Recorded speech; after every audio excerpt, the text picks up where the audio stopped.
Valitsus, et on teinud otsuse, mis reguleerib töösuhteid kõrgema nakkusriskiga ametikohtadel ja mille alusel on tulevikus vaktsineerimata inimesi lihtsam vallandada, kui töökoha eripära ja nõuded seda nõuavad.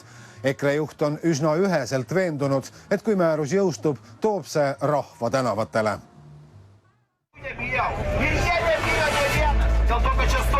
Nii võtsid umbes 5000 leedukat vastu ainuüksi teate, et valitsus arutab koroonapasside nõudmist baarides ja mujal meelelahutuskohtades.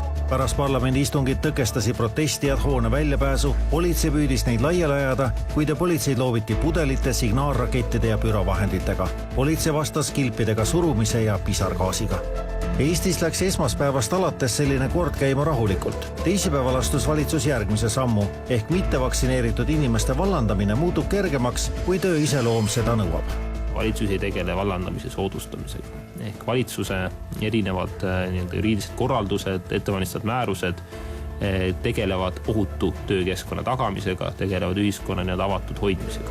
Plaanitava seaduse reeglid on samad, mis ürituste puhul. Kui töötaja puutub kokku rohkema kui 50 inimesega, on oht suur ning tööandja peab niinimetatud töökeskkonna riskianalüüsiga paika panema, kas saab riski vähendada pehmemate vahenditega kui lahtilaskmine.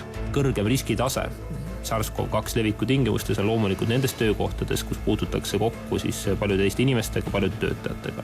Tööandjal on ka siin paindlikkust, kui tal on võimalik korraldada tööd muul viisil ümber, kui tal on võimalik rakendada teisi abinõusid, on see maski kandmine, on see distantsi hoidmine, on ta kaugtöö soodustamine ja muud sellised meetmed. Et ka need on kõik võimalused. Martin Helme ei välista, et ka Eestis hakkab Leedu sarnaseid proteste toimuma, kui valitsuse vallandamisplaanid läbi lähevad.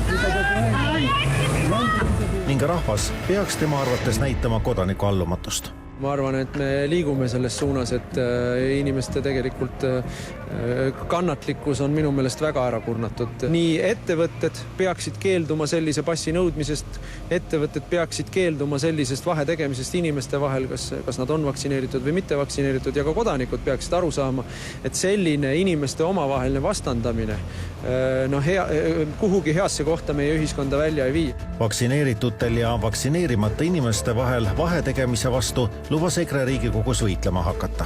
Ma arvan, et suurem osa inimesi saab aru, et koroona on tõsine asi, on tõsine probleem, et mitte midagi tegemine ei ole ju ka lahendus, aga see viis, kuidas tänane valitsus on võtnud hoiaku, nagu unustatakse ära, et ükski olemasolevatest vaktsiinidest ei anna täit kaitset ju uute tüvede vastu, mis tõttu jääb arusaamatuks, miks me teeme vahet inimestel selle järgi, kas nad on vaktsineeritud või ei ole vaktsineeritud.